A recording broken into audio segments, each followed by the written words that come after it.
Bonjour tout le monde, j'espère que vous allez bien. Je suis nouvelle sur YouTube, j'ai jamais fait de vidéo YouTube, c'est la première.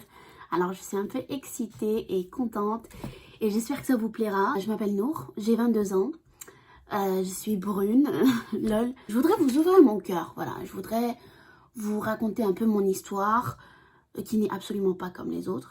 C'est la première fois que j'en parle au public comme ça ouvertement à tout le monde. Mes vidéos consisteront à vous partager ma story time. Ma vie est très chargée. Let's ready!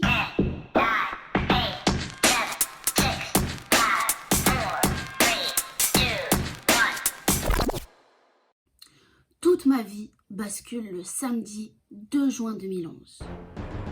Ce jour-là, j'étais à mes occupations favorites et j'étais prête psychologiquement à être en vacances. C'était le 2 juin, il restait un mois et j'allais être en vacances d'été.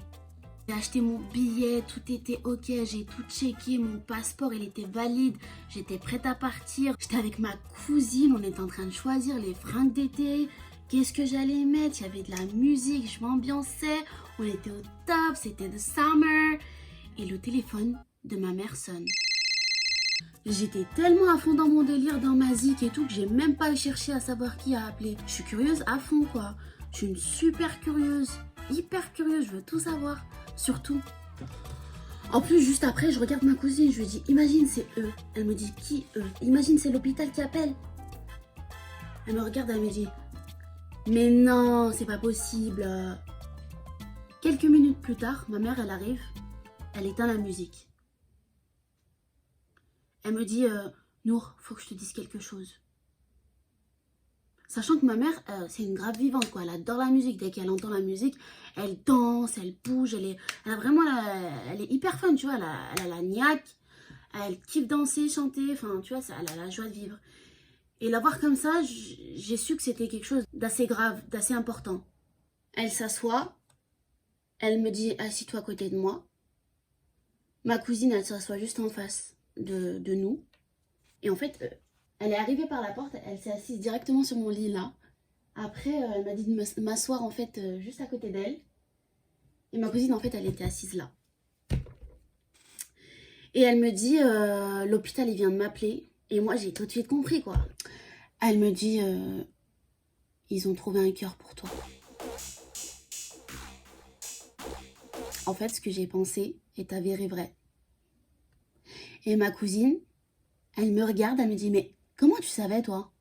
J'ai regardé ma mère et je lui ai demandé tous les détails. Je voulais savoir absolument tout ce qu'ils étaient dit. J'étais quand même sous le choc, hein, faut savoir.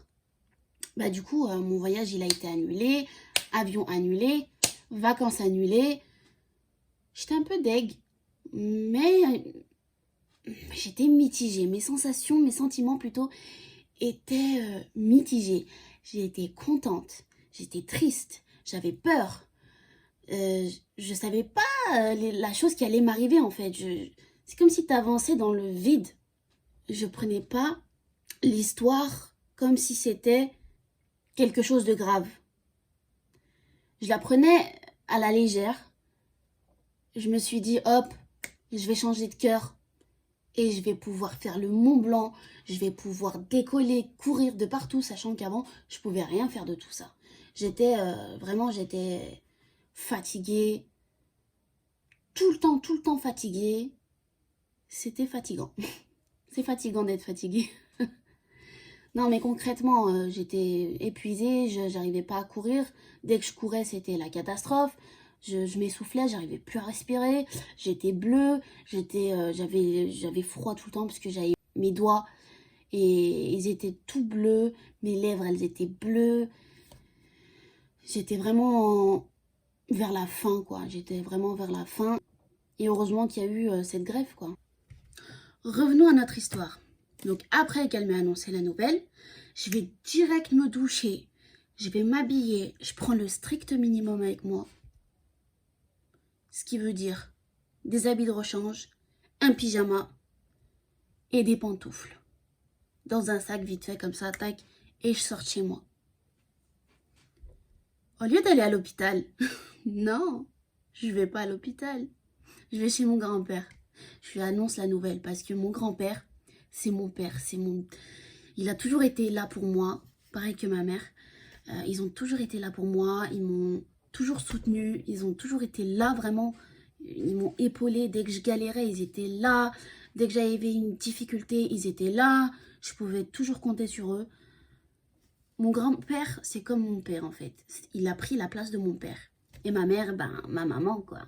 D'ailleurs, cette vidéo, je la dédicace pour eux, pour toutes les personnes qui m'ont aidée dans cette épreuve, qui a été vraiment compliquée pour moi et qui a été aussi très forte. Voilà. Je remercie absolument tout le monde, que ce soit les médecins, les infirmières, mes proches, tous les docteurs, mon chirurgien, docteur Di Filippo, qui est chef de service de l'unité où je suis. Cette vidéo aussi pour vous, donc je vous la dédicace. Arrivé chez mon grand-père, je lui annonce la nouvelle directe. Et je peux pas me retenir, moi. Je suis une meuf, je peux pas me retenir. Alors je saute sur ses bras, dans ses bras, je dis « Oh là là, ils ont trouvé un quart pour moi, papy, tu peux pas t'imaginer !» J'étais super excitée. Et lui, par contre, non. Lui, non, il n'était pas du tout excité. Il avait peur, très très peur.